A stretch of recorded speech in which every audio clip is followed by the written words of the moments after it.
good morning, good night, folks. My name is Cabitha. If you don't know me, that's okay. Most people don't. And I've missed you. I'm sorry that this video has taken so long to put out. I have been working on it since February. It's been a couple months. It's April. Don't think I haven't thought about this every single day for the past 3 months, because I have. And here's the worst part about it. I was gonna have a video out in February, a non-book related video. And then my computer trashed it not once but twice, fully edited. Look, that video's never gonna see the light of day anymore. And it's because of my laptop's actions. This video just took a long time to do. I'm so sorry. But I'm here now! And that's kind of what matters. But I want y'all to buckle up, folks, because this is a long video. I want y'all to put something in perspective. Y'all know the Orinoco video? The one that's over an hour long? That outline for that script is 13 pages. This outline is 35 pages long. I have a lot to talk about, guys. I'm sorry. I'm sorry. If you click this video purely based on title, okay? You have no idea who I am. You have no idea what I've come to present.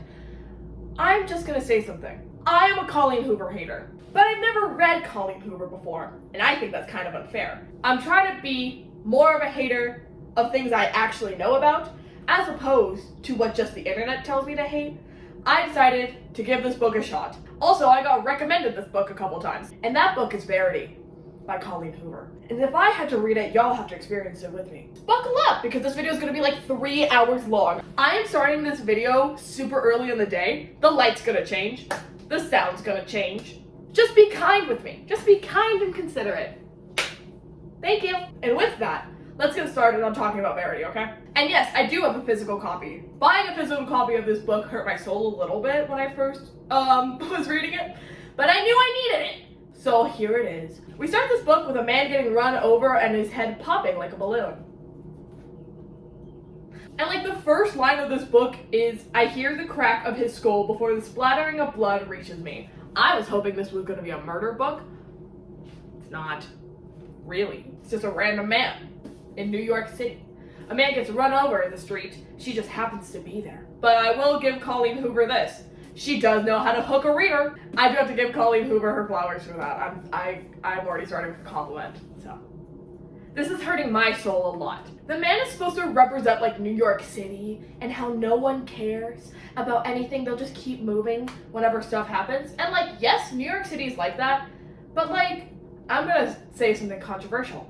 I don't think the people of New York City would just casually walk by someone getting run over and have their head crack open and splatter blood on bystanders. Controversial take, I know. I think some people wouldn't stop, don't get me wrong, but I do think more people would stop than the main character here is insinuating. And so because of the hubbub of the city, she's like, New York is just like that. One guy stops and asks her if she's okay, because she's like covered in this guy's blood, and she's obviously not.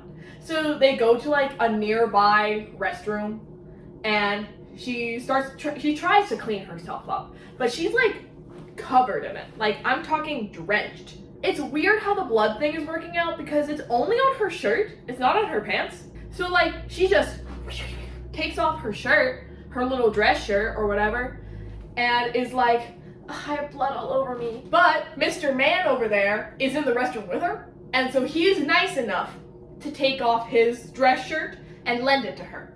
And she has this moment, I hate when main characters do this. She has this moment where she's like, I look ridiculous in this men's shirt. I'm so petite and so little. Like, I'm just getting swallowed in all of this fabric. Being petite isn't a personality trait. Like, I'm about to tell you this, it's not a personality trait. It's not that big of a deal. They introduce themselves and they trauma bond a little bit. And we find out that Jeremy, aka Mr. Man, had a daughter drown 5 months ago. And then we find out the main character, Lowen's mom, just died of cancer.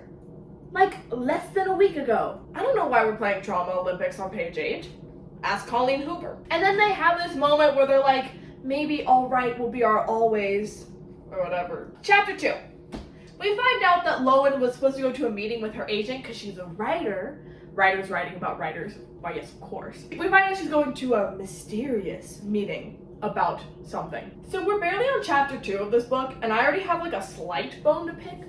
It's not that big of a deal, but here's a quote that I'm gonna read, and I'll explain what my problem with it is. Ready? The ant was alone, fluttering left and right, up and down, searching for food or friends. He seemed confused by his solitude, or maybe he was excited for his newfound freedom. I couldn't help but wonder why he was alone.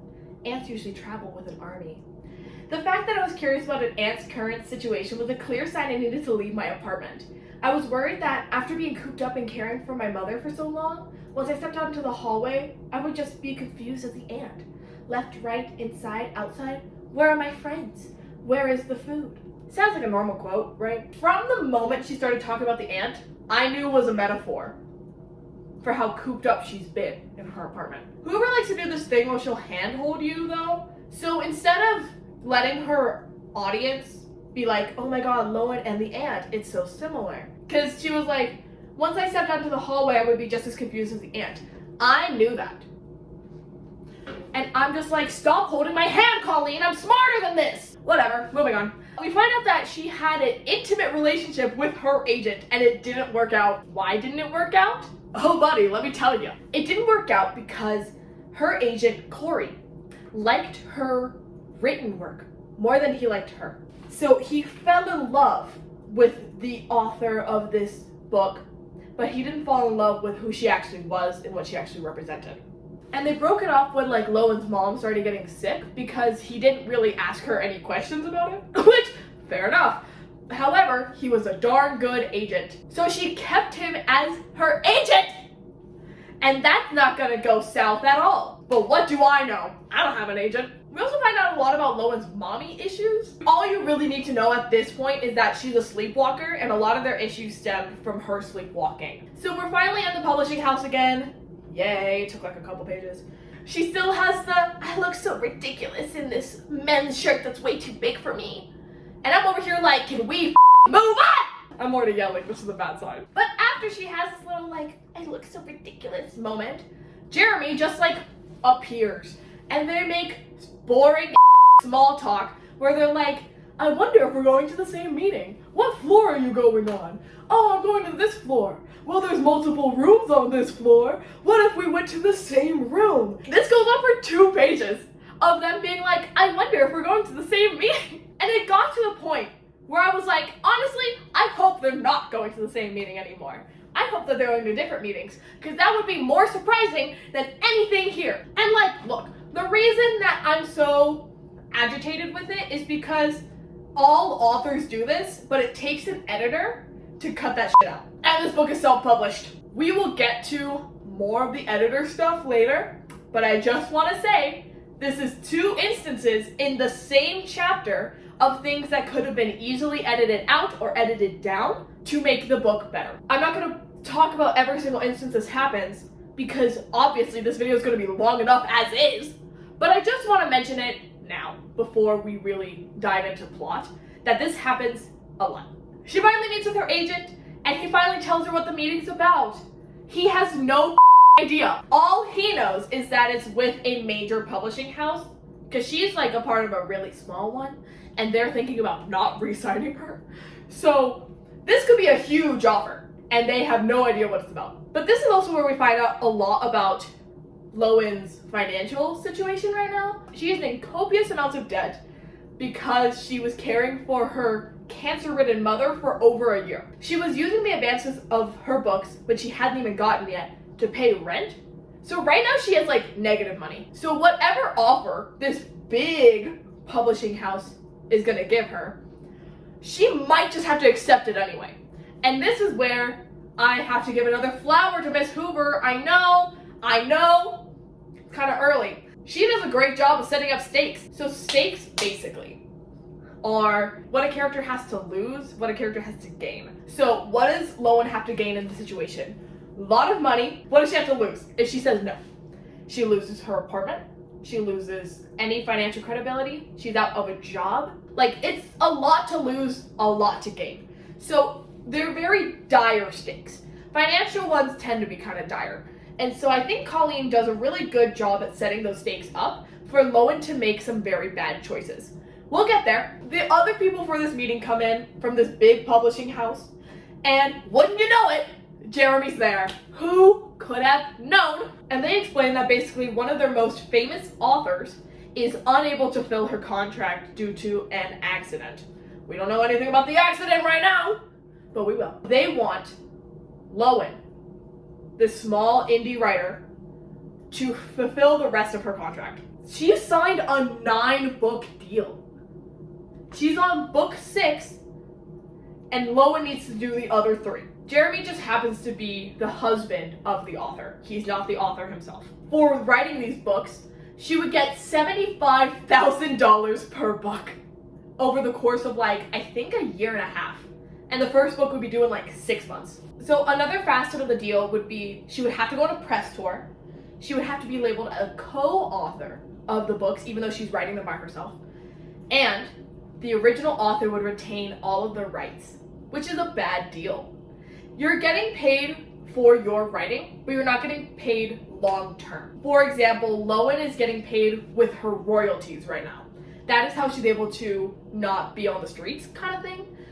But in this deal, she wouldn't retain any of those royalties. She wouldn't retain any of the copyright, any of that. So Lowen kind of doesn't want to do the deal because it's a bad deal. And she feels like it's too much for her, and she's just a small indie writer, you know? She didn't ask for any of this. She didn't ask for the fame. She just wants money. But Corey, her agent, is like,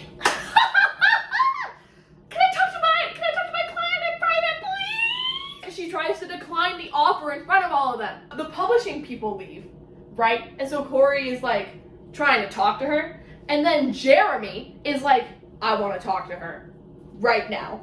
I'm kicking you out of your own meeting. He's kicking her agent out of a meeting that he asked for. Jeremy kicking Corey out of this meeting is a red flag, and I will be calling them out whenever I see them, because there's a lot of them. This is on chapter 2. The private meeting with Jeremy is where she can ask him the deep questions about what happened. So his wife is Verity Crawford, right? So Verity got into a really bad car accident.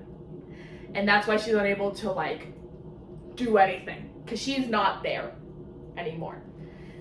And so not only did he lose his child 5 months ago, he also basically lost his wife in a car accident. And he also discloses that the reason that they chose Lowen out of all of the authors to do this with, the reason that they chose Lowen was because Verity herself read Lowen's first book. Lowen still tries to reject the offer though, because she's Lowen. And then he guilt trips her by telling her about his other daughter that died. He had twin daughters, and within a year, both of them died, and his wife got to a car accident.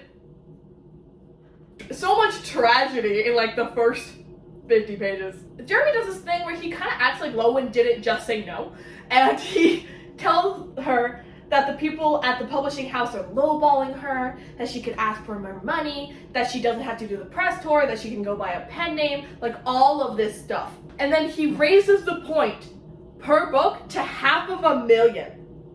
So instead of $75,000 per book, she would be making $500,000 per book. And mind you, who's paying the flat rate for all of this? Oh, Jeremy himself. So Jeremy's willing to pay her $1.5 million, and I just wrote in my notes, her book cannot be that good. And then she just suddenly agrees, and she's like, all right. Because all right will be our always. Remember that. Chapter 3. We start off with her thinking about an ex that she had where he liked to be choked.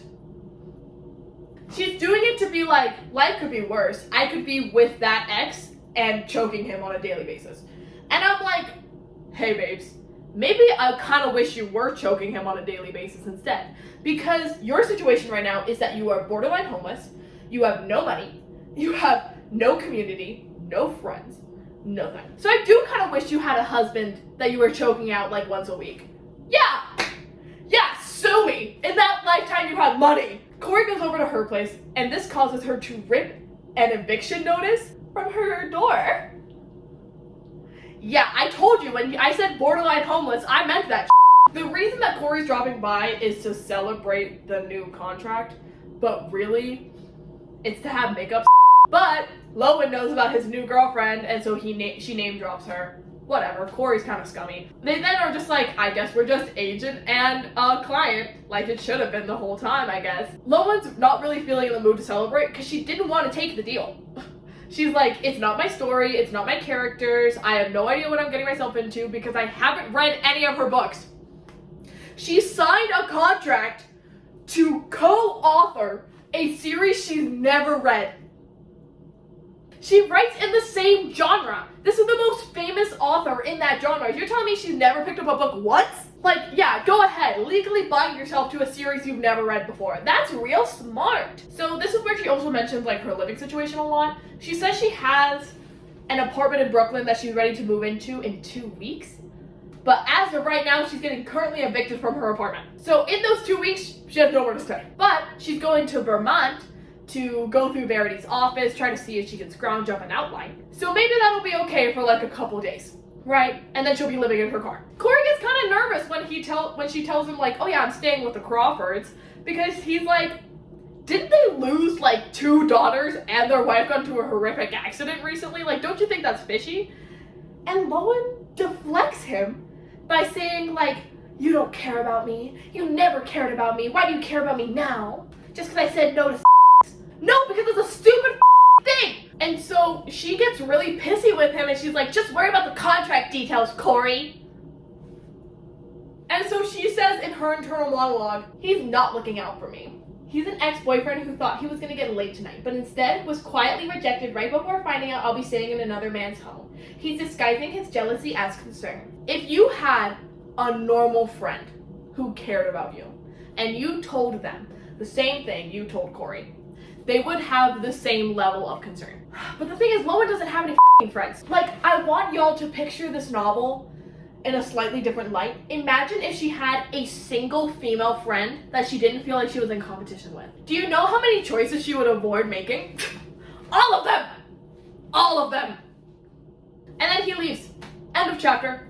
Chapter 4. She's driving to Vermont and she's finally listening to Verity's book. I'm glad that we're finally doing our research, bestie. And it turns out Verity's like really good. It's like she's a famous author in the genre that you write in. But then like Lowen psychs herself out and she's like, I'll never be as good as that. People aren't gonna like the books anymore. So Lowen finally enters the neighborhood and she describes this ugly house. Honestly, it's an ugly house. And I'm just like, a black house in a non-HOA neighborhood. She parks and she sees like a child's face looking at her. That's like, looks exactly like Jeremy's face. Now time out here, Lowen's an asshole for this because she knew that the Crawfords had another child. I didn't know that. No one knew that. So mind you, we just see ghost child looking at you and then we find out that it's a real child. Rude as hell. So since he's like the sole remaining child of this 5, now like 3-person family, she feels a lot of sympathy for him. I wonder why. And then he slams a door in her face and she calls him a little asshole. Warranted, but still. Yeah, that's a real great introduction for Lowen. So she goes around to the front and she gets let in by Jeremy. And she says something very interesting here that we're gonna elaborate a lot more on later. But I want y'all to say that she's already planting roots for this in the beginning. It feels odd because I've seen all the rooms in this house already, thanks to the realtor website. I feel like I already know my way around and I'm only 5 feet into the house. Like, you could really consider that a throwaway line, but I don't because I see everything. It just kind of shows that Lowen's gonna make herself very at home here very quickly. And so she easily starts to slip into a member of the family and especially into the matriarch role. But we'll talk more in depth about that later. But I just want y'all to know that as soon as she enters this house, she's like, it could be my home. It just sounds crazy. And then Jeremy gives her the primary bedroom that used to be Jeremy and Verity's room. And she feels weird about the whole thing because it's weird. And she sees on the headboard, on the wooden headboard, that there's teeth marks in it. She asks Jeremy if there's a door with a lock on it, and he says, no, there's not a lock on the door. But then they decide to make her author pending together by doing the stupidest thing imaginable. Do you remember when you were in grade school and you were like, the name of the street that you live on and the first pet you had? Yeah, that's your star name. They did that, but with her author name. But whatever, her name is Laura Chase. Can you imagine if it was any other combination? She finally meets Verity, and Verity's in like a hospital bed on the 2nd floor. And Jeremy introduces Lowen as Laura, as her pen name. Lowen starts to feel like really bad for all of them and has like a lot of sympathy for all of them, which I get. He finally shows Lowen Verity's office, and it's a mess. There's no organization. It's like piles and piles of just paper. Yeah, good luck, Lowen. Jeremy decides to be like, you can stay as long as you need to, and oh boy does she. So we finally find out what the series is about as readers. It's about the, like, 7 deadly sins, 7 heavenly virtues, basically. And she writes from the antagonistic villain point of view. That's the main character, right?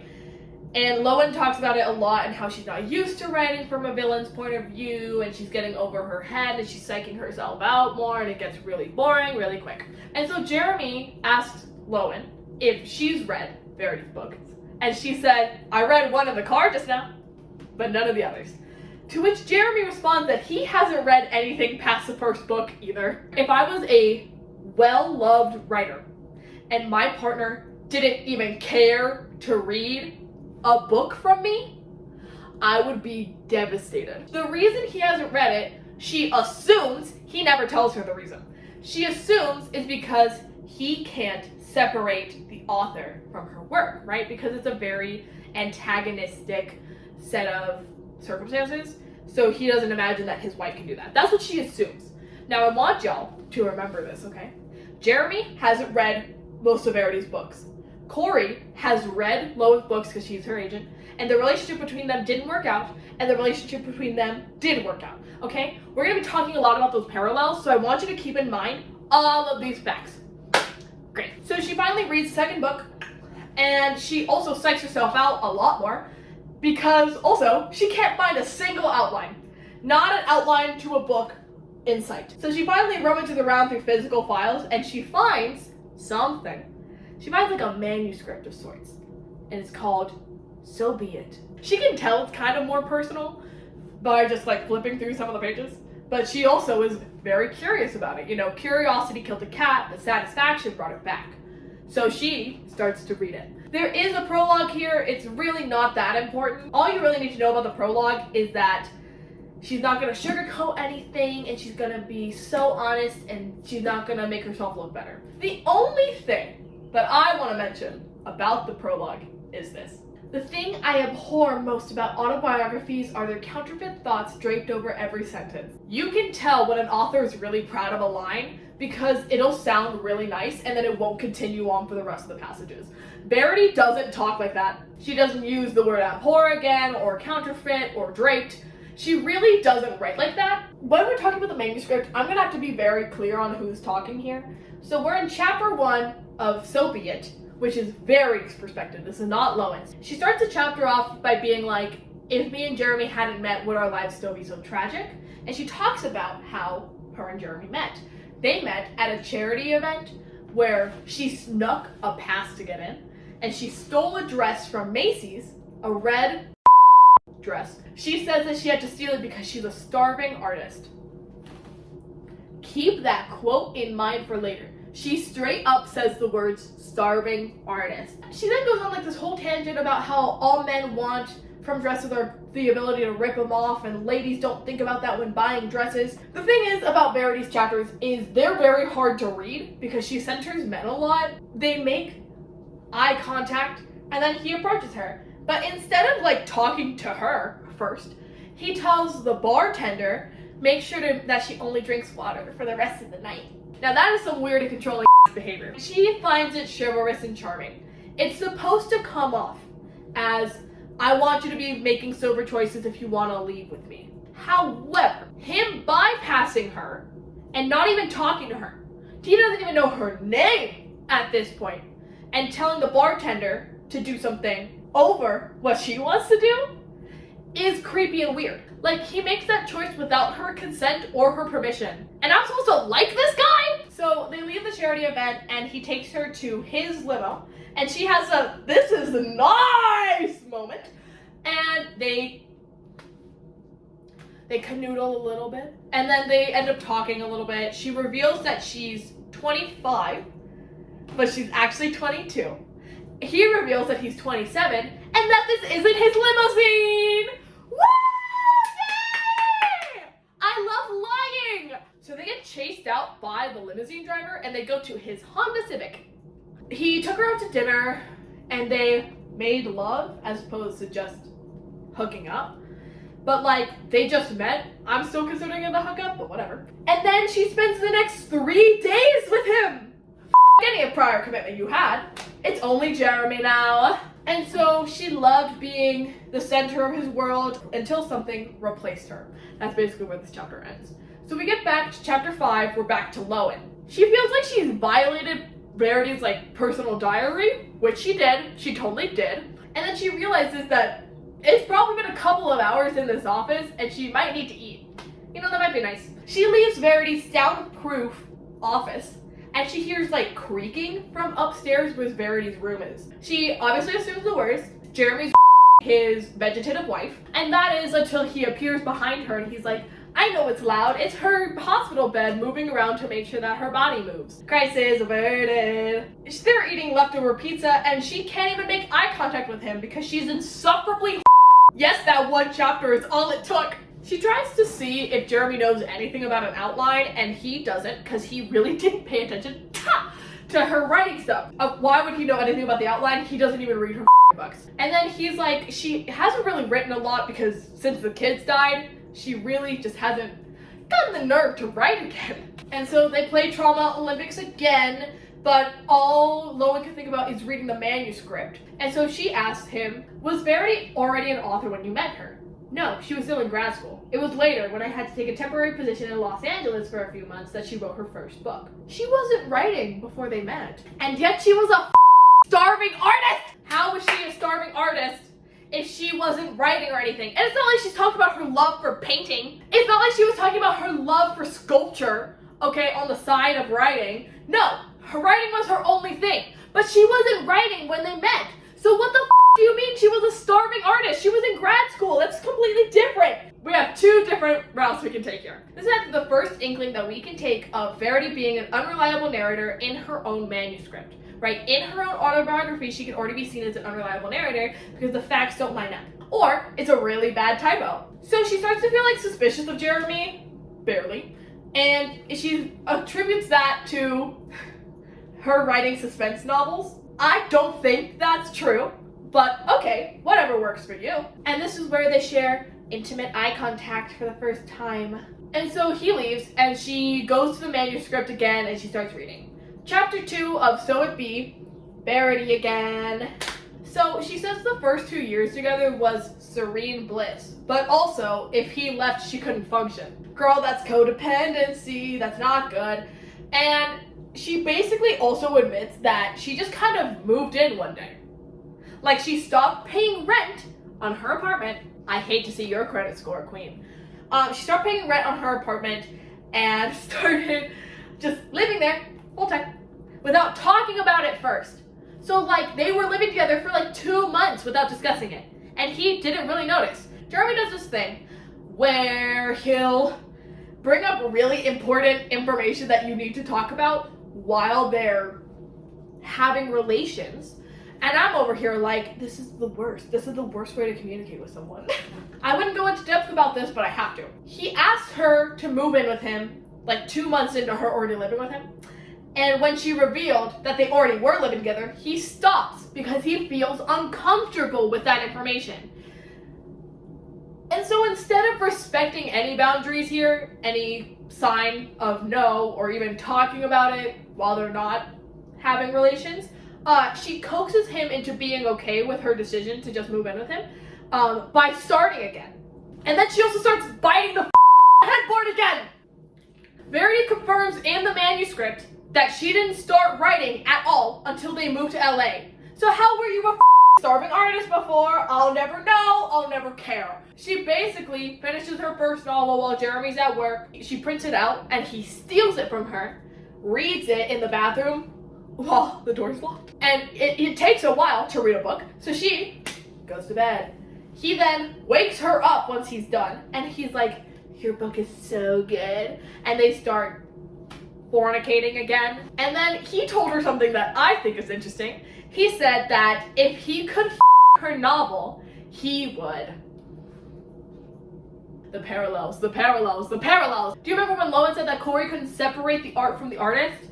Match that with Jeremy's quote right here. I need y'all to be with me for my red string moments, okay? I'm gonna be talking a lot about these goddamn parallels, and I need you to stick with me. And then while they're still intimate, he proposes to her! During! And she's like, okay. And then, after they're done, he pulls a ring out of his pocket. Like it was planned! But I'm sorry, he planned this bad proposal? This is how you wanted to propose to her? Oh, whatever. And like, she asks him why he wants to marry her, and he says, because I'm your biggest fan. Incorrect! Oh my god! What's also special about this night is after they get engaged, this is when they conceive their twins. Their twin girls. Chapter 6. We're back in Lowen. So the thing about Verity's office is that it has like floor to ceiling windows going out to the backyard. Usually this is pretty nice, but that just means whenever Verity goes outside, she gets like a front row seat to all of it, and it creeps her out.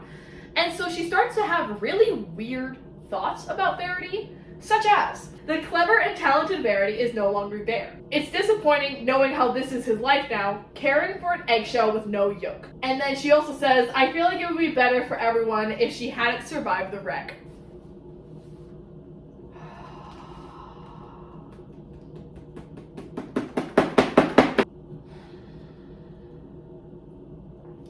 This kind of mentality shapes Lowen's character a lot. And it kind of sets the foundation for like what she does later on. Because she doesn't see Verity as a person anymore.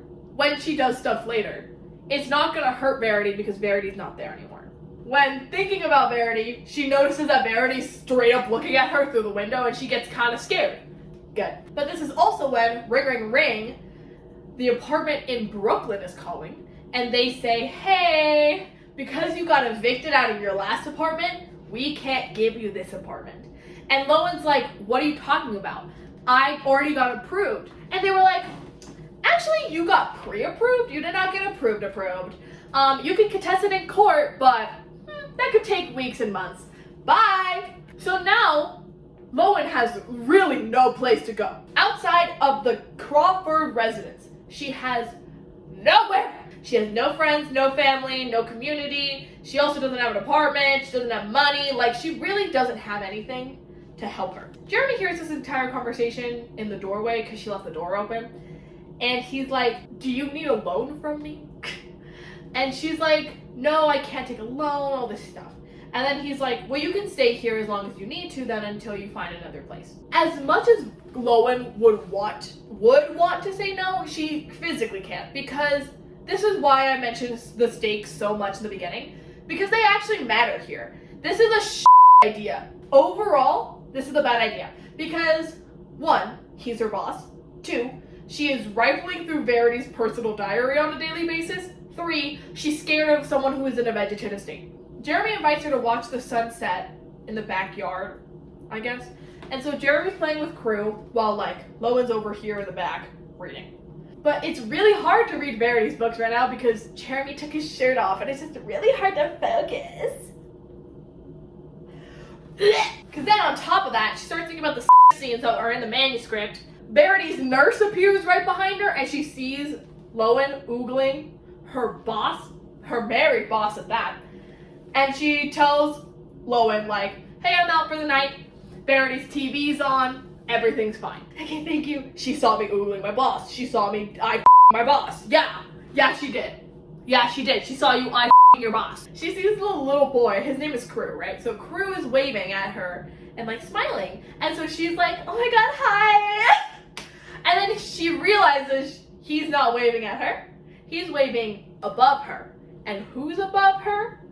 Verity's room. And so she decides to go and check on Verity. And Verity's just like in her bed. the fan is on, and there's a curtain that's like dancing. So she's like, oh, it's just a curtain, haha. And she starts to leave when she realizes the TV is off. Verity's nurse said that the TV was on. But it could just be a miscommunication. But she is freaked out, so she just like leaves immediately. And then she decides to just read the manuscript. Like, that's a good idea. So we're in chapter 3 of the manuscript, so be it. And Verity talks about how her babies are disrupting her body. Now, she gets really fat phobic here, and I don't want to talk about it, so I'm not gonna. My video, my rules. Here's the thing. We also find out that Verity has mommy issues as well. Why can't Colleen Hoover characters have a good relationship with their mom or any other female character in this novel? I don't know. I don't know! But then she goes back to talk about the pregnancy, okay? Her pregnancy, it started out as a good thing, because she started getting more attention from Jeremy, but then it turned into Jeremy giving more attention to the kids growing inside of her than to her. She did not like that. No. When she started showing, she vowed to herself that she'd go to the gym 3 times a day. I told you got fat phobic, I just didn't want to mention it. And she was telling us in her manuscript that she wanted to induce early, like 34 weeks early, like when lungs are developed yet early, so that she can mitigate the cost of her body. And look, when they find out that she was having twin girls, she was like, my body is forever ruined. He's never gonna want me again. And then Verity started hoping for a marriage. In fact, she actually started trying for a marriage. I shouldn't say hoping. She started trying for a marriage. For example, when they were having intimate relations, she felt the babies kick, and Jeremy loved it. He was like, oh my god, they kicked. And she felt disgusted. And then they stopped having intimate relations because she got so turned off. Verity then asked Jeremy a question, do you love them more than me? To which there is no right way to answer that question, I feel like I should say. So he just answered honestly and was like, yeah, I do love my kids more than I love you. And then they went to bed. Well, he went to bed. She went to the bathroom with a wire hanger. Chapter 7. Lowen is horrified to find out that news, which is correct. It is very distressing to read that, not gonna lie. But at that point then, she then believes that it's all true. Like, she has no discernment anymore. She doesn't think that maybe this is something else. No, she full-heartedly believes that what she is reading is true. Because a mother wouldn't write that about her own kids. I don't know how to tell you this, babe. People lie a lot. And, like, now she definitely thinks that there's foul play involved because those 2 daughters are dead. You know, like, it's really not hard to put those pieces together. So then she's determined to destroy the manuscript so that Jeremy never has to read this, right? So that he can preserve the image of his wife in his head. And then she does. She destroys the manuscript and we're free. Just kidding. That's my dream. She's like, I'm gonna get a drink from the kitchen. And then Jeremy finds her. She is a little rattled. And so Jeremy's like, what's wrong? And she's like, just Verity's work. Yeah. Her published work. Yeah, it just really freaked me out. And so she eats dinner, but he's already ate dinner with his son, so he's just watching her. And she asks the question, will Verity ever make a full recovery? But before Jeremy could answer, Crew came down the stairs, and she was like, maybe she doesn't hate her kids because she had another one. You know, like, she couldn't have hated them that bad. Maybe she found a love for her kids. I don't know, I haven't read all the manuscript yet. And now she's like, I need to read the manuscript again. What happened to leaving it alone and never touching it? Missed that time. She hopes in the manuscript that she finds this motherly glow about herself and that she realizes how grateful she is to be a mother because Lowen doesn't have that. Pinpoint that later. And so while she's thinking about the manuscript, she's looking at the family pictures in like the hallway and she's looking at the twins and one of them has a scar on her cheeks. Scar! There's no other reason for that ever! And then Jeremy comes up, he's talking about his dead daughters, and then he sees that she has a scar on her wrist. And she deflects and she's like, good night. She goes inside the primary bedroom and she finds that there's a lock installed on the inside of the door. And she's like, oh, how sweet. I wanted a lock for the outside because she said she wanted to protect the Crawfords from herself. Reminder, she's a sleepwalker. Chapter 8. We're still in Lowen. And she's stopped reading the manuscript. And now, Verity doesn't freak her out as much. It's like those two things are connected. But this is also when she's starting to develop like a real crush on Jeremy. And it's not like he's her married boss or anything like that. No, why would he be? They go grocery shopping together because she's too afraid to tell him what she needs. She needs tampons. But to be fair, if I had to tell my boss that I needed tampons, I wouldn't. So I get that one. That's fine. He opens the door for her once they get there, and she is just like flooding buckets. I'm talking like saving the Flint, Michigan water crisis with solely her pussy. Like, she's just so for no reason, and it's so bad. Like, I've just never had the sensation of, is it a water parks in my pants, or am I just happy to see you? Jeremy bumps into Verity's friends, and he has another woman on his arm. But the interaction's boring, nothing really happens. He delivers a sick burn on one of the girls, and then they leave. Short chapter. Chapter 9. Lowen is oogling Jeremy through the windows of Verity's office, and they have intimate eye contact again. This is also the moment where she chooses to inform the audience, hey, we're 120 something pages in, that she has been taking her Xanax medication on and off. You're not supposed to do that. You know why you're not supposed to do that? Because it causes paranoia and hallucination. For the rest of this novel, I want you to keep in mind that she is taking her anxiety medication on and off. So obviously it's not going to work well. Sometimes she takes 2 pills after not taking any. Ugh. And then she says that it's for a reason. That's because she can't focus while she's on her medication. Girl, I'm gonna need you to start taking them. I'm gonna need you to start taking them. I'm gonna need it. Anyway, she attempts to take her Xanax when a scream is heard from upstairs. Oh no! She goes upstairs to Verity's room and it's Crew, and he's bleeding from his chin. And there's a knife on the ground. Lowen takes Crew to the bathroom down the hall, and she's like, what happened? And he said, Mommy says I'm not supposed to play with her knife. She said that? She said it. She said that. But before Lowen could really press Crew on the issue, in burst, boom, Jeremy is like, what's wrong? And she's like, he nicked himself with a knife, and he lies and says, I fell off of Mom's bed. So Jeremy's like, can you go check Verity's room for me, please? And she's like, yeah, I want to see where this knife is. She goes into the room, and there's no knife. It's gone. It's gone. And so she has this moment where she's like, I saw that, right? Like, I'm not crazy. I don't know. Maybe it would help if you took your anxiety meds. She gets spooked by Verity looking at her, and she says something. She'd much rather sleep in my rental car on the streets of Brooklyn for the next week than sleep in this house another night. Yes, that's the correct response. However, is she gonna do that? No, because Lowen's allergic to making good decisions for herself. After letting Crew go play, because he's fine apparently, Jeremy flirts with Lowen a little bit, and then she goes back and reads the manuscript.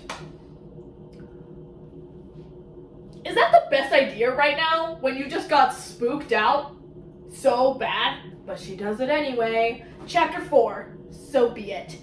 It's Verity's chapter. She just had given birth to the girls. But Jeremy's really happy about being a father, and Verity's like, maybe the motherly instinct will come over me at some point. But it's not right now when I'm holding them. So they named the 2 girls Chasten and Harper. Colleen, I need you to pick better names.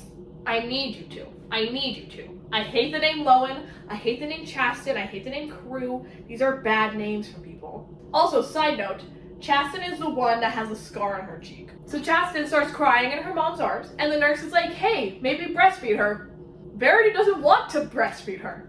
She doesn't want to. But she does it anyway, because guess who coerces her into doing it? Jeremy. And this is why we decenter men in our lives, right? Because she obviously didn't want to, but she did it just to please her husband, who doesn't have to breastfeed. She hates it, obviously, and then they just like, we're gonna stick to formula. She still doesn't feel motherly afterwards, and she's still jealous that these little girls are taking attention away from Jeremy. Short chapter. Chapter 10, we're back to Lowen. Lowen hates reading the manuscript, and especially her passages about being a mother. She's so angry, and she catches herself and she's like, why am I so angry? This isn't my family. But then she just thinks that maybe Verity just didn't deserve to be a mother. I think about having children sometimes. I'll be 32 soon, and I'd be lying if I said I didn't worry about the opportunity that might never present itself. But if I ever do find myself in a relationship with a man I'd want to father my child, it would be someone like Jeremy. Rather than appreciate the wonderful father he seemed to be, Verity resented him. This is why she homeworks his family.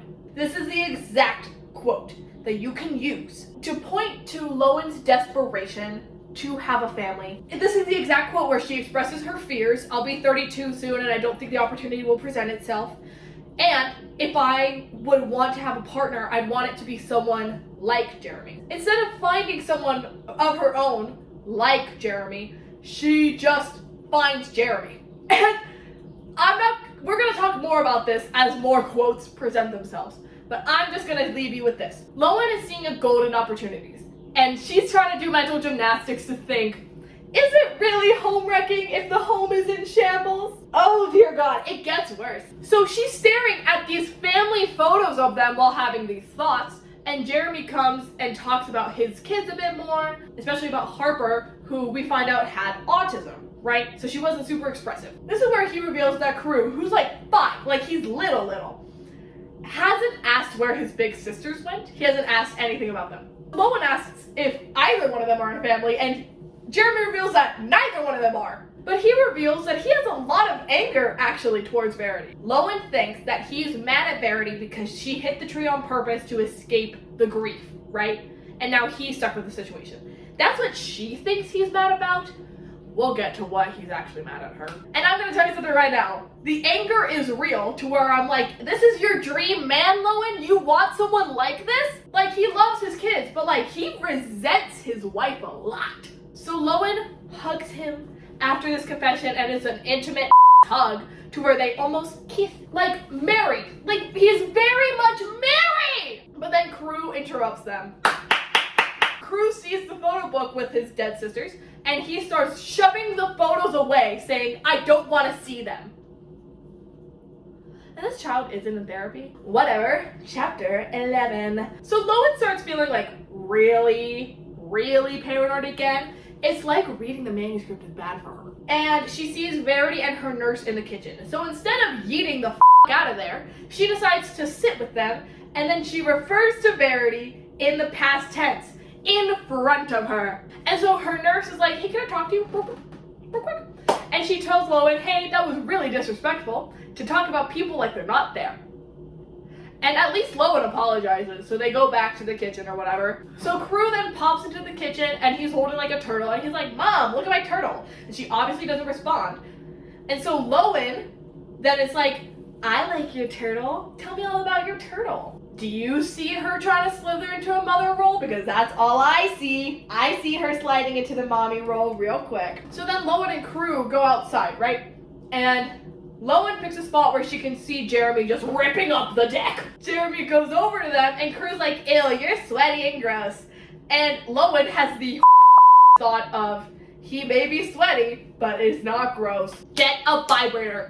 Carew mentions that they never go out to eat anymore, and he's like, we haven't gone out to eat because the girls died. I want to go out to Whataburger or whatever the they have in Vermont. Jeremy agrees, and then he invites Lowen. And Lowen is like, yeah, I'll go. But she's like, I wish it were a date instead. She gets all dolled up for this dinner, wherever they're going. And Jeremy compliments her, and she literally holds on to it for the whole night. She's like, oh my God, he thinks I'm pretty. They all tell corny jokes to each other that aren't funny throughout the dinner, and she's realizing that this is the first time she's laughed in a long time. Oh no, because this is really where Lowen is like feeling joy and happiness. And what would you do to experience joy and happiness like this? Would you homework a family? In the past, like 2 chapters or so, we really see her try to fall into the wife and to the mother role. And this is when, you know, we see Lowen as who she is, right? A borderline, man-obsessed, women-hating loser who has nothing to lose and everything to gain. When she starts to feel that joy here, it's letting the audience know that she's willing to do whatever it takes to keep that joy in her life. When they all get back to the house, Jeremy tells Carew to go inside. And they have an intimate moment of silence where they're like, should we kiss? It feels like a date. We should kiss. They act like they can actively do that when he's not married. Like, I hate Jeremy so much. They don't kiss. Yay! They don't kiss. She goes back to Verity's office, and she starts flipping through the pages of Verity's manuscript, hoping to find an intimate scene with Jeremy. I can't have him in real life, but I can learn what he's like in bed to aid all my fantasies I'm probably gonna have about him. Hey, objectively Lowen, that's really material. She even says, like, I'm not sure what kind of person that makes me in this moment. A really one. Chapter 5. So be it. We're back in Verity, and luckily for me, and unluckily for Lowen, there's not a lot of smut in this scene. I say not a lot of, there is still some. The chapter actually talks a lot about how they can't have because she just gave birth, and she's feeling really upset about it. She also and moans about how hard it is to raise kids because they're loud, they're smelly, they're gross, they're awful. There's no redeeming qualities about this for her. And Jeremy's gone, like, during most of the day. She's left alone with the kids all the time. But then she finds a system that works for her. She wakes up with Jeremy in the mornings, takes care of the kids, whatever. He leaves. She puts them back in their cribs, and she unplugs their monitors, puts earplugs in, and goes to bed. Yeah, this happens for years. Before Jeremy gets home, she takes care of the kids, makes dinner, and makes it look like nothing bad has happened. And then the kids are really calm at this point when Jeremy gets home, so Jeremy thinks she's like super mom. And at this point, she basically shifted her sleep schedule to be sleeping during the day. And so at night, she would just be writing and then attending to the kids. And at this point, she is not cleared for intimate relations yet. She had a C-section. Even though she tries to initiate a lot, Jeremy doesn't do it in fear of hurting her. I will give some flowers for Jeremy at this point because he's respecting what her body needs more than what she's telling him. But does she listen to him? Never. A lot of the plot points happen during smut, and I hate it here. Instead of doing something while he's awake, she gives a presentation with her mouth while he's sleeping, and then she teases him to the point of no return so that when he's all riled up, he doesn't care anymore about hurting her. And then she starts to say, like, he wasn't even gentle, and it got to the point where it actually did start it to hurt. What do we learn, Verity? Nothing? Nothing. Cool. Chapter 12. Lowen time. Jeremy asks her to help move the aquarium from the basement to the living room area because he's gonna let Karoo keep the turtle. When they're in the basement, the breakers go out, and she's like, I don't know my way around this basement, but he does. So he's like, just put your hand on, like, my shoulder, and then I'll, like, lead you through. And I don't need to mention it anymore. You can obviously tell that she's like, I don't need to mention it every single time because it's every chapter. I just want you to know from this point on, she's all the time. Brain never turns off. But while they're in the basement, one thing I forgot is that they find out that Jeremy actually owned his own real estate firm. He wasn't just a real estate agent, he owned a firm. But he stopped working when Verity got, like, super popular because they made his paychecks look cute. I get it, but at the same time, if I owned a business that I operated and I had to give it up because my partner was more successful than me, I would be devastated. After getting the aquarium up, she goes to her office and she finally works on the outline. She does the thing that she's getting paid for. Oh my god, it's a miracle! At night, though, she goes to the primary bedroom and then she decides, instead of sleeping in one of her many sleep shirts she has with her, she decides to sleep in Jeremy's old shirts. If you're having an oh no moment, just know, me too! Because then she decides to have fun with herself while imagining her married boss, yes of course, and then she hears Verity's hospital bed moving upstairs and it takes her out of it. God bless! Chapter 13. Lowen wakes up to find that she's looking at yellow wallpaper. Haha, funny reference, I see you. She looks at yellow wallpaper, and that's not the color of the wallpaper in the primary bedroom. She realizes where she is. She's in Verity's bedroom in her bed. Come on, sleepover! She obviously freaks out and flees, okay? She's crying at this point. And Jeremy somehow is awake and sees her, and he asks what's wrong, and she says, and just leaves. And so he follows her to the primary bedroom and she tells him what happened, that she was sleepwalking and she woke up in Verity's bed. Jeremy's trying to be really supportive here by being like, sleepwalking is harmless, it's totally fine. And she's like, no it's not, I've turned on stoves in my sleep before. She's like, I should leave, I should go, I'm a danger to this family. And I'm like,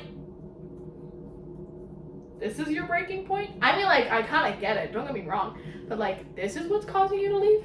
It, as long as you get there. But then he's trying to tell her like it's no big deal, and she's like, it is a big deal, Jeremy! Because this is the point where she reveals where the scar on her hand is from.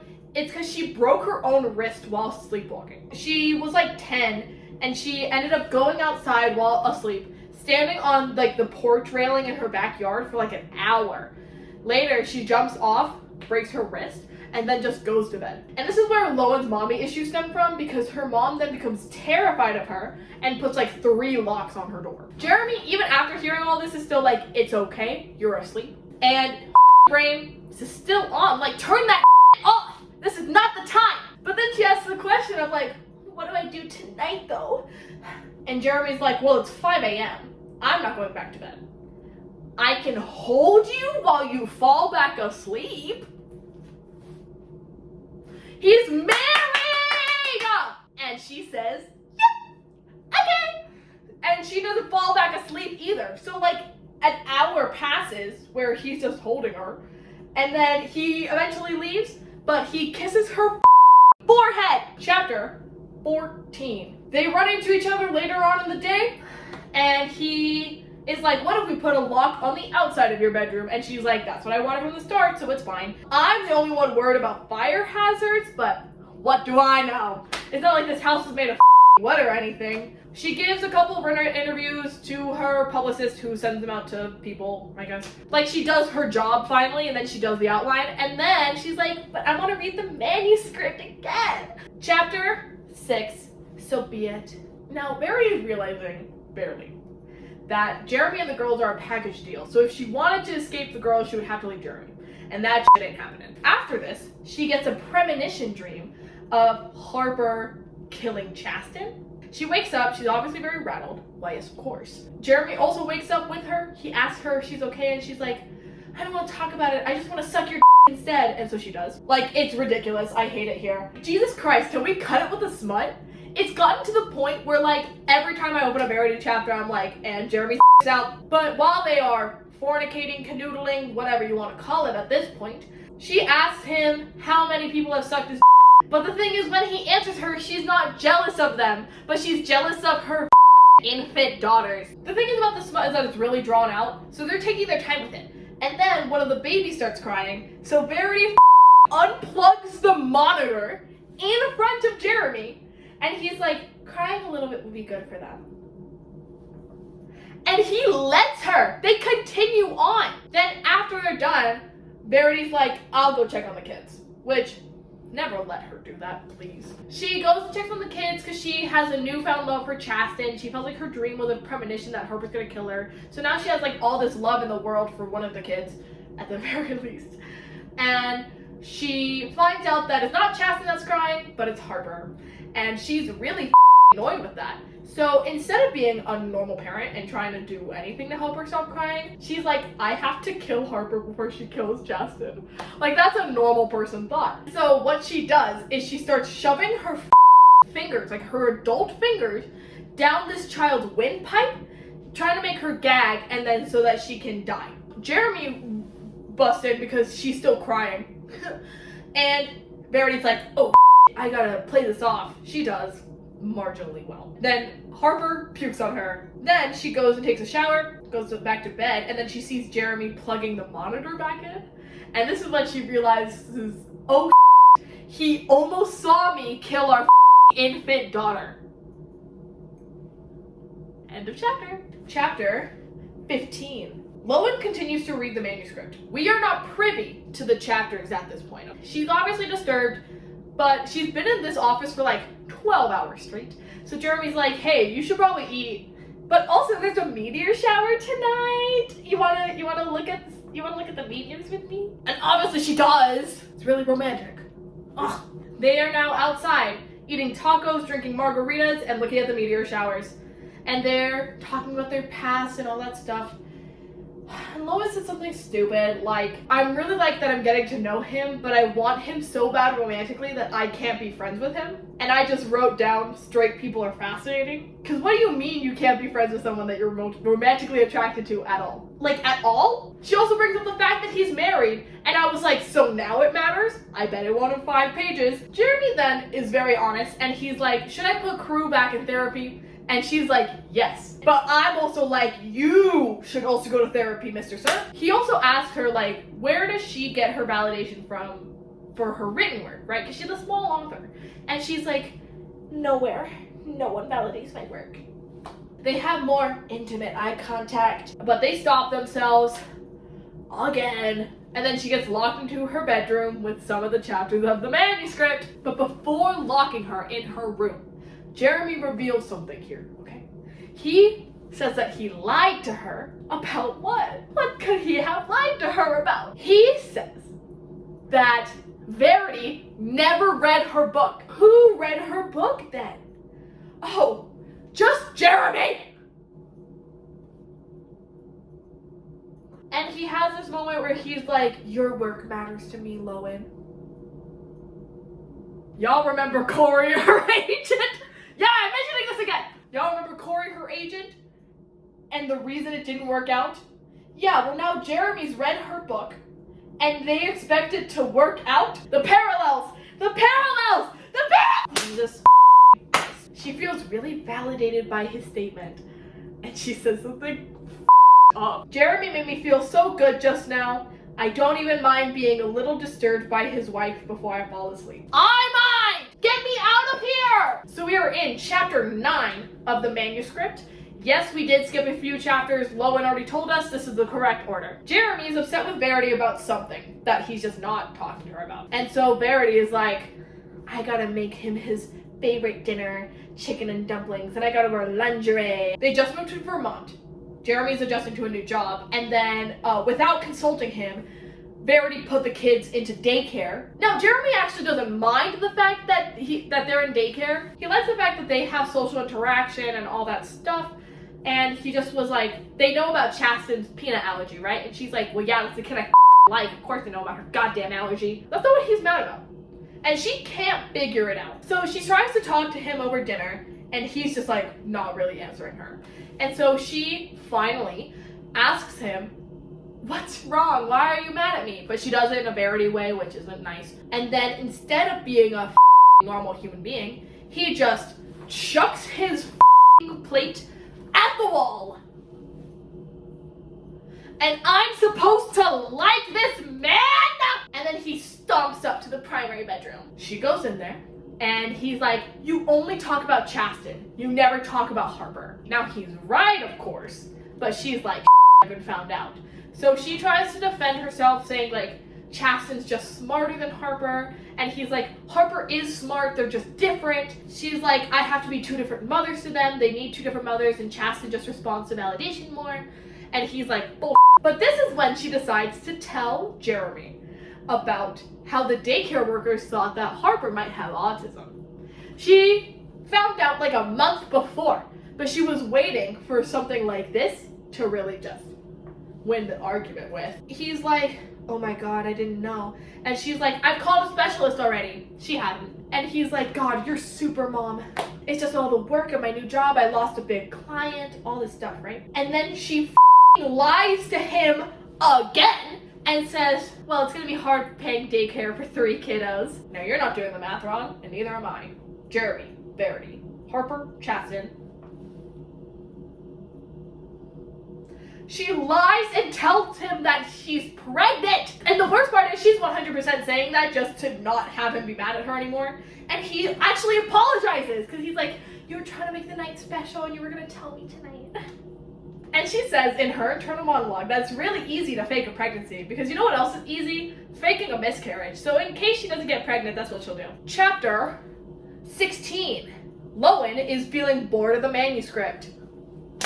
Girl, did we just read the same chapter? But also, she's starting to feel jealous of Verity. It's like he he's married or something. But because she's been bored with the manuscript, she's been actually doing her job. So she's been working on the outline, and she just sent it to the publishers. And so she's like, I've been working every day for 2 weeks straight. I deserve to have a break. So she goes to the living room and like watches TV or something. Jeremy joins her. It's like late at night also. She talks about how if the publishers approve her outline, she could be gone within like a couple days. And she says, and thanks for letting me stay longer than I should have. He holds my stare. Longer than you should have? He starts chewing again and faces the television. There's popcorn. I don't think it's been long enough. You're married! Hey dude, you have a wedding band on your finger. What happened to committal vows? And Lowen does a lot of like convincing herself that it's okay to flirt with a married man with a vegetative wife. And then they make boring small talk where he finds out it's her birthday tomorrow. He's like, I don't believe you, show me your driver's license. And so he's looking at her driver's license and like he rubs his thumb over her picture or something like that. And she put, when he runs his thumb over my picture, I get actual chills. He didn't even touch me. He touched my driver's license and it turned me on. I hate it here. For Lowen, it's Niagara Falls for the rest of the novel. Jeremy then bakes her a cake from scratch and they talk in the kitchen and she's like, I love that I'm getting to know him. But she also says, I'm realizing I'm not falling in love with him for himself. I'm falling in love with Verity's version of him, based on her words. The parallels! The parallels! Oh my god! So not only does Jeremy like Lowen's work, Lowen also likes Verity's work of Jeremy! So it hits midnight, he sings happy birthday for her, and she closes her eyes, blows out her candles, and wishes for him. The police are on their way! I've called them to your residence. It only gets worse. This chapter broke me a lot. They actively flirt with each other and then just completely cross the line because they kiss. And they kiss a lot to the point where, at one point, she opens up her eyes past Jeremy and she sees Verity standing there. Even if this is a hallucination, I want you to know, I hope it is. I hope Lowen gets haunted for the rest of her life by Verity. Because, dude, you deserve it. So she obviously freaks out and he doesn't believe her. And then when they check on Verity, she's in her room asleep because she can't walk, Lowen. Jeremy rationalizes this, right? And he's like, no, it's the guilt of what we did with each other. Good night. And then she also asks him, is there any chance that she's faking her illnesses? And he says no because he saw the scans, that there's no way. Chapter 17 right here. In the morning, she's like doubting herself on whether or not that it actually happened or if it's just a hallucination. And Jeremy comes to visit her and she has the thought, oh no, he's gonna kick me out before the money hits my account, which is fair. This is why you don't kiss your married boss. This is the exact reason. This is the exact reason! As it turns out, Jeremy is holding a lock for Verity's door. There is so much going on here. If Jeremy genuinely believes that she can't walk, why does she need a lock for her door? Ace Hardwood loves his On top of all of this, do these people not believe in fire hazards? Because, okay, she is on the second floor, she is locked in a room from the outside, and she can't walk. I hope a fire breaks out, and I hope you feel guilt for the rest of your life because you caused so many fire hazards in this home. And I'm gonna bring it up. This is weird and controlling on Jeremy's behalf. His guilt is eating him alive to the point where he has to assure his mistress that his wife couldn't get out of her room even if they tried. Once he left her office, she was like, I have to show Jeremy the manuscript, but I have to finish it first. And she's like, I don't want to read about more or less like anything about them kissing. And I'm over here like, that's me the entire book. I don't want to hear about that. Now we're in chapter 13, so be it. She does end up getting pregnant with Crew, and she has birth, everything's fine. But she also has a full-time nanny at home, so she doesn't have to take care of the kids anymore. So of course everything is much better. She says that life was great, except that she would have to go on business trips a lot, but when she would come back, Jeremy would be really attentive towards her and her like a virgin. And so sometimes she would fake business trips so that when she would come back, he would give her more attention. What did you expect from Verity, really? Until one day, Verity is washing a chicken when they get the phone call that Chasten's going to the hospital. So they obviously rush over. She's dead when they get there. The girls were at a sleepover. They all snuck like late night snacks up to the room. No one knew it had peanuts.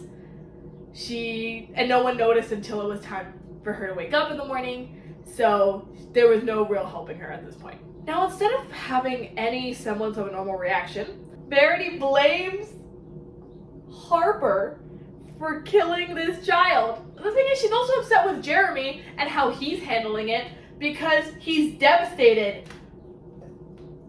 Maybe one of his kids died, Verity. But that's the end of that chapter. Chapter 18. We're back in Lowen. Verity's nurse decided to leave Verity downstairs and let Jeremy put her to bed. So she's just in the living room watching like TV. And Lowen is very freaked out at this point from reading the manuscript. She's also very angry. That's not a good sign. And like at this point, she 100% believes that Verity's faking the illness. So she like tries to test her, and Verity obviously doesn't flinch or move. There's only 2 chapters left of the manuscript, but she still hasn't written about Harper's death yet or an accident of any kind. So there's still a lot of ground to cover. Mind you, all of this, from Chasten's death to Harper's death to the accident, happens within less than a year. And so Lowen is making dinner for Jeremy and crew, but she doesn't want to spend her birthday dinner with Verity. I wonder why. When suddenly, the TV just goes quiet. She checks on the TV, and it's muted. Jeremy's upstairs, crew is somewhere. And she's like, oh my god, she's faking it! Lowen decides to call her a not in here, out here. She says it to Verity's face. Even if she isn't faking the illness, what good is that gonna do her? She then starts like spouting vile towards Verity, like, you don't deserve the body you're trapped in. I hope you choke on your own vomit and die like you tried to do to your infant daughter. And to put the cherry on top, Jeremy's gonna me in your bed tonight. Verity then pees herself in retaliation, so then Jeremy has to spend majority of the night with her. So he misses Lowen's birthday dinner. She also starts to feel really bad for Jeremy for dealing with Verity's karma. Yeah, it only gets worse. I don't know what to tell you. She wanted to wait for dinner with Jeremy, but he's still up there with Verity, and it's getting past Crew's bedtime. And it gets to the point where they eat dinner together, and she puts him to bed. Like, she obviously just slipped into the matriarch role really nicely for Jeremy. Good Christ. Jeremy comes down to dinner, and he apologizes for missing it. And she inserts herself into their family dynamics. And she keeps asking him, why are you living like this? You deserve better. The thing that I find interesting about this is before she inserts herself, she says in her internal monologue, it really isn't my place. This is his life, his wife, his house. And I'm only gonna be here for the next 2 days at most. But yet she could not help herself, and she still inserted herself into a family that she is not a part of. In this instance, she is acting like Evan Hansen and Dear Evan Hansen. Don't boo me! Don't boo me, I'm right! If I really wanted to do an analysis on that, that's a whole nother video. That is not this video. All I will say is, if you saw someone have your ideal life, right, and they're taking it for granted, what would you do to take their place? And what mental gymnastics would you put yourself through in order to get there? That's all I'm gonna say. That's all I'm gonna say. I'm gonna leave it alone. Jeremy defends himself by saying, Crew has already lost his 2 sisters. He's not gonna take his mom away from him. Now, something you might want to note is that Jeremy doesn't defend himself. He defends Crew for needing Verity. He doesn't say he needs Verity, he says Crew needs Verity. And she also picks up on that, and so she says, you deserve to have selfish moments too, while she's holding his face, like that's something you can do with your married boss. And so she asks him, like, what do you want? What do you really want? And he goes, you married! They kiss, I guess. They also do other stuff, I guess. Skip ahead, boring. The only thing I will mention is they do take this to the primary bedroom, and at first Lowen looks away from the teeth marks, duh. But then, later, I bite down on the wood in front of me. I can feel Verity's teeth marks beneath mine. Different, unaligned with my own. I bite harder into the wood as I come, determined to leave deeper marks than she ever did. Determined to think only of Jeremy and me every time I look at this headboard in the future. Girl, you're psycho for that. You are insane for that. What the hell? So this is a nice moment to also say she's very aware of Verity's presence in the home, but she wants to make it her own. So she's doing shit like biting down the headboard to make the teeth prints different in order to do so. It's weird. It's weird and scary. Chapter 19, the smut continues on the next chapter. Why? I hate my life. So after the smut, finally, they have some pillow talk. It's mostly boring. Lowen shares that her last relationship was with her agent, you know, the one I keep bringing up. And Jeremy says that he feels jealous, like he's not the one that's married! He talks about his relationship with Verity a little bit. He says there was no spark, no connection, but he felt a spark in the bathroom when he met her. AKA when she's covered in another guy's blood, but then they fall asleep, honk shoe the night away. He then wakes up the next day and realizes, oh, Crew's gonna find me in here. She's a little hurt, but like, she shouldn't be. That's the right response. He tries to open the door, and it's stuck. And Lowen goes, not stuck, it's locked. Because reminder, there's an outside lock as well. Do you see why at every point in this book I'm like, this is a fire hazard? Because it is! She asks him if he locked Verity's room last night, and he doesn't remember. So instead of being a normal person, Lowen says, if by some bizarre chance it was Verity who locked us in here, Crew probably isn't here anymore. Now she's actively making him fear over the situation. Let's say that Jeremy doesn't know a single thing about the manuscript. He doesn't notice anything different with Verity. Now she is making him actively fear over the well-being of his own child. And that is actively fear-mongering. So what does he do in this scenario? Oh, well, I'm glad you asked. He takes a pillowcase, punches the window, climbs out, unlocks Lowen from the bedroom, and goes upstairs to check on Verity and Crew. They're both there, and they're both asleep. Lowen says, like, I'm relieved, but I'm not. My paranoia is starting to reach Jeremy. This might be a good time, sweetheart, to take your prescribed dose of your medication. I think at this point she's already taken 2 of them, but I missed it when I was doing my outline and I didn't feel like finding it again. Look, this video took me months! And now she's like, I have to show Jeremy the manuscript because he's gonna think I'm crazy, but I have to finish it first. So, chapter 14, so be it. Verity opens up this chapter by admitting that she's writing it a day after Harper dies, which is really scummy of her. And Harper died 6 months after Chaston died. Verity was upset with Jeremy because he felt like a distant husband. She didn't know him anymore, that kind of stuff. She felt like he was prioritizing his children over her, which makes sense when you lose one of them. And she says, it's strange how we have one less child to focus on and yet they're requiring all of his focus. Girl, be so honest with me right now. You thought he was just gonna get over it? So she's still blaming Harper for Chaston's death, like actively to Harper. And Harper's like, no, I miss my sister so much. And she starts crying. Jeremy comes into the kitchen and is like, why is Harper crying? And Verity lies and said that she's mad because Verity told her no, she can't go out and play by the water. Jeremy's like, actually, that's a really good idea. You should take Crew and Harper to the lake while I go get groceries. They start actively flirting again. Things are better between them.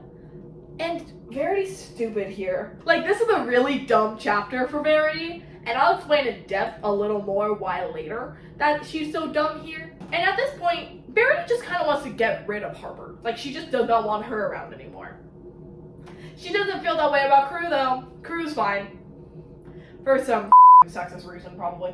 The 3 of them go out to the lake. Verity tells Crew to hold his breath as she tips the canoe over. This is a hard chapter to read, I'm not gonna lie. But Verity's a dumb idiot, okay? She takes Crew to shore and she ignores Harper's screams as she drowns. And Crew is like, Harper can't swim. And in the manuscript, Verity says that her and Crew sit on the shore until they stop hearing splashing and stop hearing screaming. After that though, then she tells Crew to go dial Jeremy and the police. And then she's like, what would a good mother do? Probably be out there looking for her daughter in the lake. So she goes back out and starts swimming.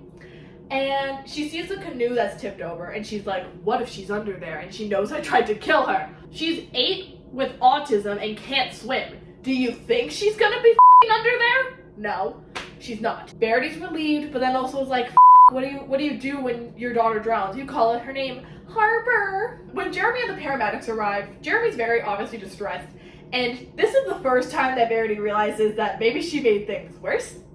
Because now he's going to be grieving 2 daughters as opposed to 1. You didn't think of that before? You saw that your relationship was getting better. And you thought, you know what would be great? Adding another dead kid. Yeah, that's going to really work out in my favor. At the end of the chapter, Jeremy climbs into the ambulance with Harper and he doesn't even look at Verity. Oh no, what a chapter. So lucky we're back in Lowen this next chapter, right? We're lucky to be back in Lowen at this point. Lowen starts this chapter off by vomiting because this is very distressing. And she was like, it was written so well, it was almost like I was there. And I'm reading the same chapter and I'm like, okay, it's not that well written. But I am engaged, so like it's fine. She's like, what do I do after reading this chapter? Do I call the police? Do I show Jeremy? Do I go to bed? What do I do? What she decides to do, I'm so proud of her. She decides to take her anxiety medication at the prescribed dose. And she goes to bed, yay! Oh my God, she made one good choice for herself. We don't get that very often in this book. However, Jeremy wakes her up in the middle of the night by kissing her as if this is something that they've discussed beforehand. We find out that it's 2 p.m. in the afternoon. And Lowen's like, how did you get in here? Because not only is it locked from the outside, it's locked from the inside. And he was just like, I climbed in through the window. Why do we not respect boundaries here? Like, the door's locked for a reason, dude. No, let's climb in through the broken ass window and start kissing her. And it's like, this is the weirdest thing. I hate him. But he reveals that they have the house to themselves for the day because Verity's at the doctor and Crew's at school. That can only mean good things for me as a reader, right? Whatever, they have boring dialogue where he doesn't know what petrichor means. Moving on. She finally brings up the fact that he's married though, and he says, I was looking at nursing facilities for her. You were what? He listened to the advice that she forced on him. He didn't ask for advice. He took the advice, and now Lowen's giving exactly what she wanted! And then at this point, Lowen decides to not show Jeremy the manuscript, because she doesn't need to anymore. She's like, I got my dream life, I don't really need to. Jeremy asks Lowen to stay another week, and she's like, alright, because remember, alright will be our always. They canoodle, but in less depth. I want to thank Colleen for that. I did not want another sweatsuit at this point. There is no way to put lightly what I'm about to say. But I have to say it because it's crazy, and I need y'all to know that it exists too. After he leaves, because he leaves through the bedroom window again. This guy's really adverse to using doors. I don't know. He leaves through the bedroom window, and he and her have no protections, no shield for this fight, okay? No shields, only swords. He left a lot of stuff inside of her, you know, like bacteria from swords and stuff. And instead of being a normal person, Lowen lifts up her hips to keep everything that he left inside of her in there. I think I'm going insane. I hate this book so bad. Oh my god, dude. There was just no nice way to put that. I'm so sorry, but you needed to know that because it does become relevant later. Like, I can't just skip it. It becomes relevant later. Chapter 21. Lowen has a premonition dream about Crew, and she says that she can see the evil that Verity's left in his eyes. Yeah. I just want to remind y'all about a parallel. A different parallel this time. Oh, y'all remember the premonition dream that Verity had with Chasten and Harper, and that's why she treated them that way. So if this book was any amounts of longer, we would be able to see the effects of that, and if it actually played out. Luckily for me, this novel ends before that. But later, she's just like sitting with him at the table, and she's like, there's still hope for him. He's still innocent. Like, he's not just a random 5-year-old, you know? She then tries to talk about the day on the lake, like she's a therapist or something. She keeps doing this thing where she's like, I think Verity's a psychopath. And I'm like, you're not a doctor. So she's doing the same thing here, where she's not a therapist, but she's trying to talk to this 5-year-old about something that's very distressing for him. She asked why the boat tipped over. And he said, Mommy says I'm not supposed to talk about things like that with you. And it's at this point when he's holding a butter knife and he's just with it in his mouth. He slices the butter knife across his gums, causing him to bleed. So that's why I mentioned earlier, Lowen's not a therapist. And she thought that bringing up a very distressing topic that he has shown that he does not want to talk about, does not want to think about, she decides to bring that up while he's holding a fucking butter knife? She's a moron! So obviously Lowen cries out for Jeremy, and he's like, what happened? Jeremy always is just rushing into places. Like, he's never where the action is, but he's always just rushing across the house. I don't know what to tell you. Jeremy busts into the kitchen, and he's like, Crew needs stitches. I need to take him to the hospital. You need to stay here with Verity. She doesn't like Verity, though. She finds her very creepy. So she goes down to the basement where the baby monitors are. She plugs one into Verity's room. She leaves her in there, takes the baby monitor back down to the kitchen, and reads the last chapter of the manuscript. Almost there, folks. We're almost there. We're so close. And like, okay, the reason she plugged in the baby monitor was to see in case she moved, she could catch her. And like, she waited for like an hour, just camera in hand, waiting for Verity to move from this bed. And she didn't. We're in the final Verity chapter. This is chapter 15 of So Be It. She talks about how easy it was to get the police off of her back, but it was not easy to get Jeremy off of her back. Jeremy decides to become like an impromptu detective, the same way that Lowen is an impromptu therapist, where he asks her questions constantly. And it got to the point where one night when they were all in bed together, I'm talking Crew, Jeremy, Verity, he asked her, why did you tell Crew to hold his breath? And she knew it was over, and he knew it was over. I'm just gonna reiterate something here. In the manuscript, Verity's not smart. Verity then cries herself to sleep and feels like life isn't worth living anymore because Jeremy doesn't love her. She is so depressed to the point where she thinks about ramming her car into a tree. Her car accident was her ramming herself into a tree. And that's genuinely how it is. Like, there's the end. Like, there's no more manuscript after this. God bless. We're in chapter 22 now. We're back in Lowen. We're staying in Lowen for majority of the novel. Yay, us. So Verity hasn't moved on the monitor, but all Lowen can think about is, oh my god, Jeremy suspected her of killing their kid! I've been paranoid for no reason. He also is paranoid. Couples that are paranoid together stay together. Jeremy finally comes home with Crew, and he's like, he's knocked out cold for the night, which God bless he is. If he was awake for the rest of this novel, I would feel very bad for him. And so Jeremy's also like covered in Crew's blood, and so he's like, I'm gonna go take a shower. In this time though, Verity moves on the monitor! She's on her hands and knees and she's looking for something. Lowen, being crazy at this point, like screams out like, Jeremy! And then she grabs a goddamn kitchen knife, goes up to Verity's room. By the time she gets up to Verity's room, Verity's in her bed again, asleep. So this is when Lowen kind of goes crazy. She pulls Verity by both of her ankles and tries to rip her off the bed, being like, I know you moved! Yeah, let's hold each other's hands here. This is where it gets actually interesting. Jeremy comes in and he removes Lowen's grip from her ankles and the kitchen knife. She's holding both. Jeremy puts Verity back in her bed, grabs Lowen, takes her out of the room, puts her in the primary bedroom, and opens her suitcase, starts throwing things in there.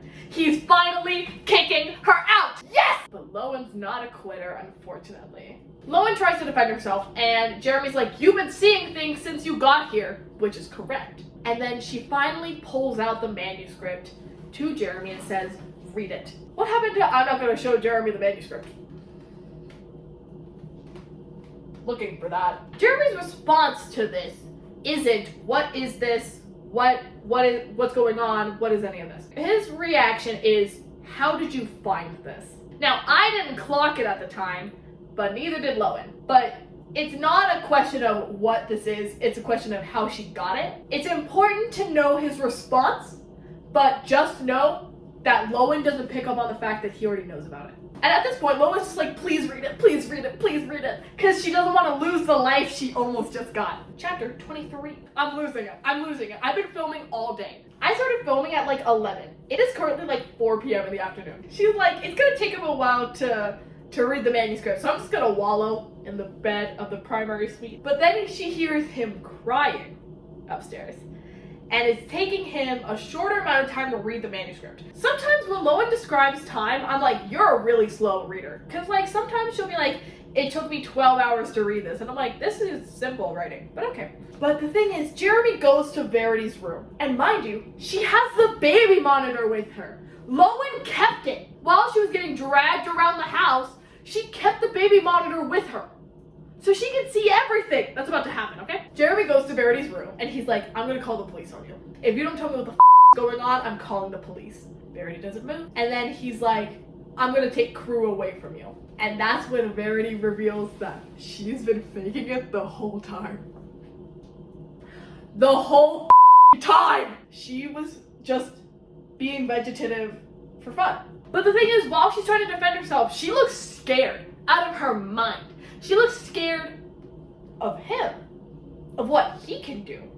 And as she should be, because while they are arguing and he's not letting her defend herself, the fight turns physical and he starts strangling her, just straight up strangling her. If you think someone killed your child and did all of this stuff to her, why would you let them live? Lowen's like, oh hell no. And she goes up to Verity's room.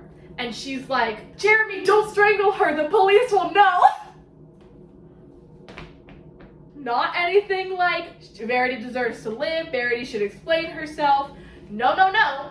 The police will know that Jeremy strangled her and Crew won't have a dad. That is her response. And I think that's very telling on her character. She does not give a about Verity at this point. To be fair, it's hard to. But she's like, your kid won't have a dad after this. So he stops, but he still has like Verity pinned down, right? While she's trying to convince Jeremy to not do this, she's thinking about the manuscript a lot, right? And she gets an idea from the manuscript. She says, make her vomit. Cover her nose and mouth until she stops breathing. It'll look like she aspirated in her sleep. So now we're just killing people. Now we're straight up murdering people. Even though she's not the one who's making Verity vomit, conspiring to murder is still a crime. Just so you know. And then he does as he's told and he kills Verity. After he kills Verity, she starts freaking out a little bit because like he just killed his wife. And they're both kind of in shock at this point. And he just goes, she died in her sleep.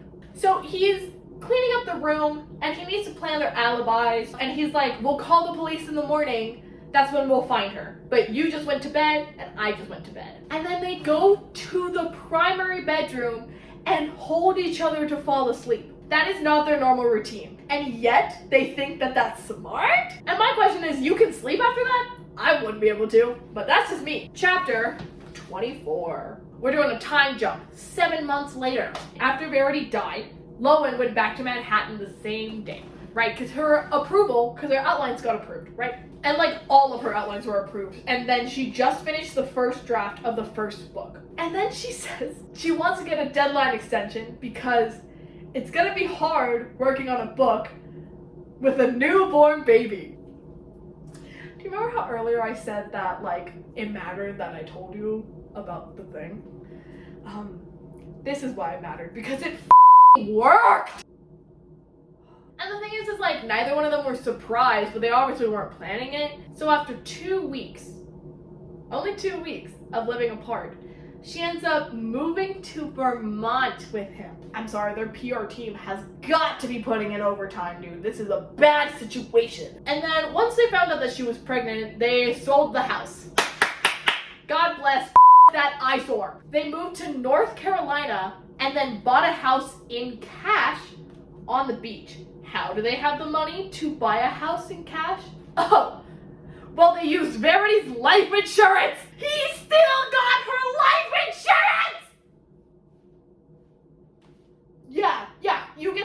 happily ever after killing your wife. Yeah, sure, that makes sense. Crew had a hard time, and I wonder why he did, but he seems fine now.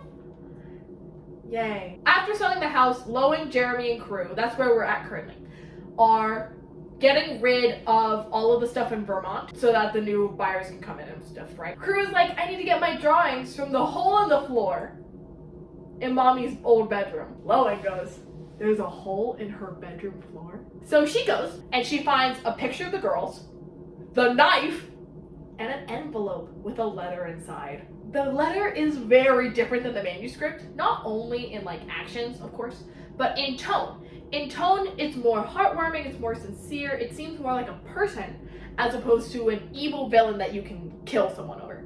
And in this letter, it's very heartfelt. She apologizes to Jeremy because she's assuming that he's reading the letter and that in this letter, she's taking Crew and they've dipped. She admits why she was writing the manuscript, because her editor said it was a good writing exercise. You know how Verity wrote her published work in the villain's point of view? Well, she was having a hard time doing that for some of the later books, and her editor suggested doing antagonistic journaling, which is making your life written by a villain. And it does make sense. And it does make sense, but I'll hold my opinions till the end. And she says, like, the exercise really helped my writing. It really helped my books. She does have one regret about the manuscript, that she wrote the chapter the day after Harper died. That fact is still true. And objectively, that still is really even if it is a way of therapy, which she's claiming to do in the letter.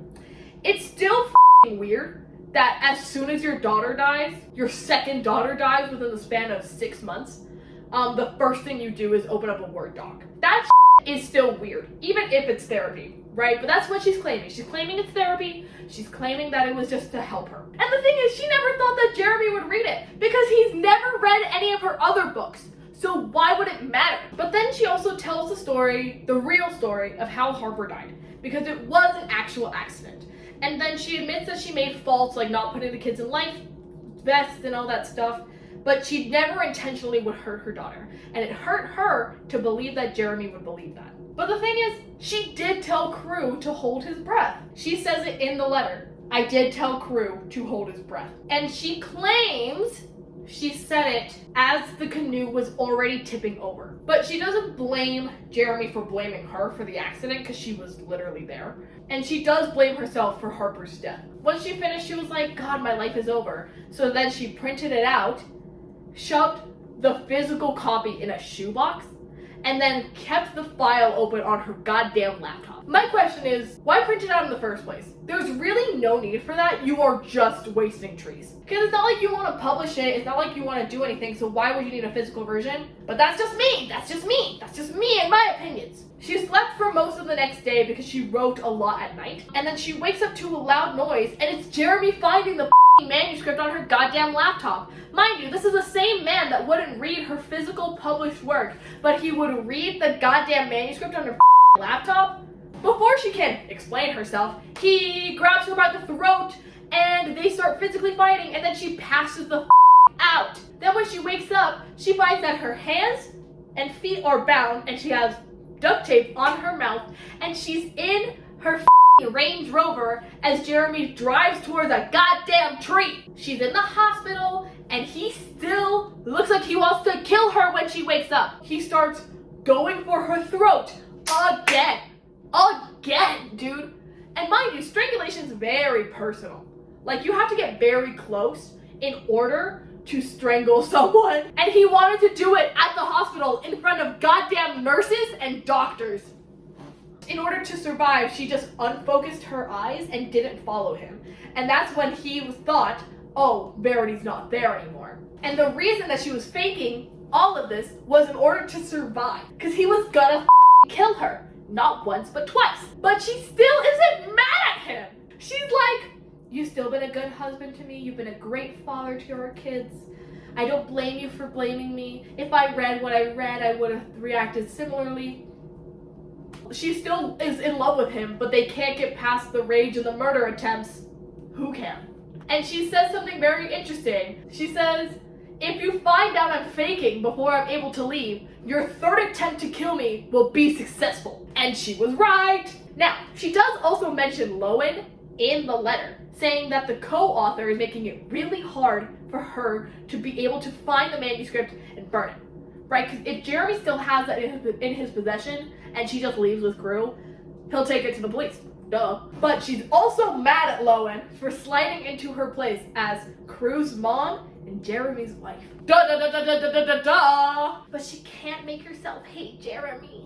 She says she's so hurt that he would believe her fictional words over her tangible actions, and that she'll still love him and she hopes that he can forgive her. I would not love that man at this point, but that's just me. Chapter 25. We are on the final chapter of this novel. We made it! We made it! We made it! Oh, it's a goddamn mess after reading the letter. And she's like, what do I do? I might have murdered an innocent woman. This is the moment when she realizes that Jeremy knew about the manuscript. This is when she puts those pieces together and goes, he didn't ask me, what is this? He asked me, where did you find this? And she goes, oh no. If he finds the letter, he's gonna do something, and it's not gonna be pretty. So what does she do? She goes to the bathroom, rips up the letter, eats some of them, and flushes them down the toilet. So Jeremy checks on her, and she's like, I'm fine, I'm just a little nauseous. They leave Verity's room together, they leave the house in Vermont, and then she decides that it's just gonna be her little secret till the end of time. But she also thinks that like the letter could have been a manipulation tactic, like another ploy to get you on her side kind of thing, and something to throw people off and cover up her tracks. In Lowen's perspective, even if the letter is to be believed, she doesn't blame Jeremy for any of his actions. You don't blame him for anything he did if the letter is to be believed. She does some mental gymnastics to rationalize his behavior and his actions. And I'm gonna say something, and I'm gonna mean it from my heart of hearts. This is why people stay in relationships. The reason I'm dogging on Jeremy so much is not because I hate men, it's because I hate the actions that he has displayed in both the manuscript and outside of the manuscript are weird, controlling, and can be considered in some spaces.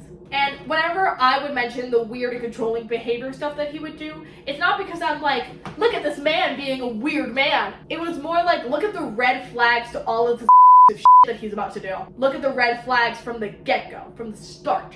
Whilst there was a massive trigger to put him onto this behavior, what would stop him from doing that to Lowen? Especially, for example, if he ever find out about the letter and that she kept it from him.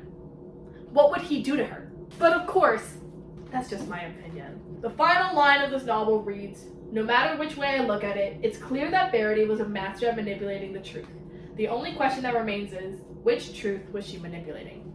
Kind of a banger of a last line. Good on you, Hoover. Let's talk about my conclusion and my final thoughts on all of this, because we finished the book! 1.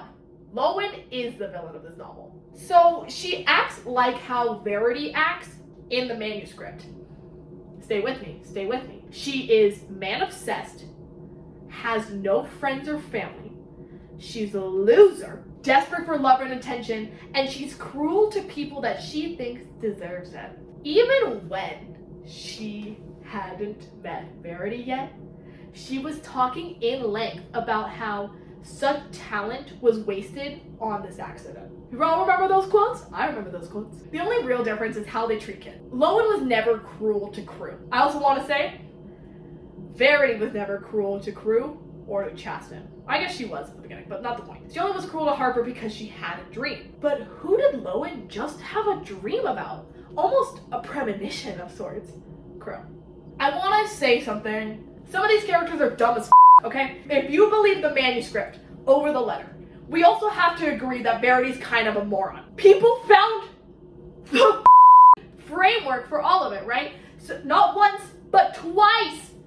Twice. 2 separate people found her confessional. And like, my thing is, if she was genuinely this crazy and this deranged, she would need to be smarter to get away with half of the things that she's describing in the novel. Like, we're on the same page about that, right? Now comes the question, which side am I on? Do I believe the letter over the manuscript, or do I believe the manuscript over the letter? I believe the letter. Even though I don't believe the manuscript over the letter, I can see how people do. There is evidence both ways. So in that regard, I think this novel is actually written pretty well. I know. I started this video off saying I'm a hater. I don't think I'm a hater as much anymore. Oh, I know. Let me be honest, okay? When you leave a novel and you still have questions about it, like you're still engaging with the text in your brain and you're still able to ask things and don't have an answer to things, that is a side effect of good writing. Now, if you're just asking questions because you don't know what's going on, that's bad writing. That's not what I'm saying. People think about this book a lot because it was well written in that regard. On that note, this book was not hard to analyze. I was able to find a lot of depth, connections, parallels, whatever you want to say. I wasn't confused every time I turned a page. I knew what was happening. This video wasn't hard to make because I wasn't hating my life when I opened the book, which is nice. This video wasn't painful to make in that regard. I'm just very slow at writing outlines. Now, to wrap up this video, would I read Colleen Hoover again as a former hater? I would, but with some conditions. 1, I wouldn't read a romance novel from her. I hated all of these characters. I think at some point throughout this entire video, I said I hated Lowen, I hated Jeremy, I hated Verity. And in a romance book, you're supposed to like them. That's why you want to read their romance, because they're likable. In thrillers, though, you can get away with characters not being likable. In fact, it's kind of preferred, because that means you can explore all of their dark sides, all of their morally gray, questionable areas, and it works for that novel. I feel if I read a Colleen Hoover romance book, I would hate those characters still. And that would be painful turning pages. Second condition, I would want to read a Colleen Hoover book that isn't self-published first. Do you remember in the beginning where I was like, these little moments happen every single chapter, and I don't want to mention it every single time, but like Colleen Hoover handholds a lot, she explains metaphors a lot. I did mention that her sister edits, and I think it's great that Colleen Hoover has someone in her life that she feels comfortable sharing that work with.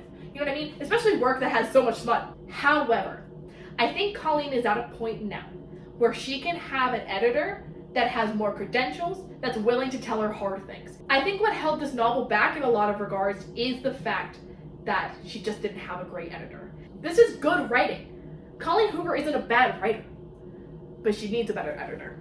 I do think Colleen Hoover has some great plot lines. She knows how to grip you. She's exciting. It's intriguing. And she really knows how to hook a reader and keep them engaged, which is genuinely the most important part of novels. Why do you think Twilight did so well?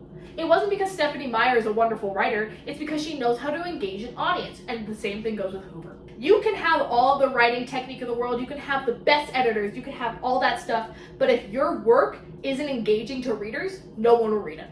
And on that point, I think that's why the thrilling aspects work so well, because she knows how to grip you, she knows how to excite you. So when stuff like Verity just looking at Lowen through a window, you start to feel it because you feel scared, because you're already engaged. I know, all the haters out there are really hating on this review, but I'm being serious, I'm being honest. Colleen Hoover also has a great use of stakes. There's a reason I mentioned it so much in the beginning. It sets up her character to do things that don't make sense in other scenarios. Hoover making Lowen desperate is why the plot progresses the way it does, because it makes Lowen not give up. As much as I joke and I kid around like, and then Lowen makes a good choice for herself and goes back to New York. She doesn't have the options to do that. Why? Because her stakes are dire and desperate. So of course she's making these insane, irrational decisions. She has no other choice, and that's due to the stakes that are being presented, especially at the beginning. As much as I'm saying that she's a great writer and all, what I think she struggles with is characters, which we've already discussed, and dynamics. The romance in this book felt so forced to me. And maybe it's because I'm not a big romance reader, right? I'm a big thriller reader. I did not like these characters enough to engage in their romance. That's why whenever they talked to each other, I found it boring, because they didn't work well together. Neither one of them worked well together at any point. That's where I think she really struggles, is characters and dynamics. But to sum it all up, would I read Hoover again? If she wrote another thriller, absolutely. Anything else? No. And with that, we reached the end of the video. Oh my god, I haven't filmed in so long. It's so nice to be back. I've thought about this channel every single day. Like, I said it in the beginning and I'll say it again. I missed y'all. But if you liked this video, it wouldn't hurt to give it a thumbs up. And if you had anything to say, if you want to defend yourself in the comments on anything that I said, let me know. Be respectful, be kind, but let me know. I love to engage. I love to engage in text. Pull up citations. I want to know. And if you liked me and my vibes, if you like my energy, you can subscribe. Alrighty. Thank you so much for being here. Genuinely, this video is so long, so I appreciate you being here. I will see you guys in the next one, and hopefully it doesn't take 3 months again. Bye!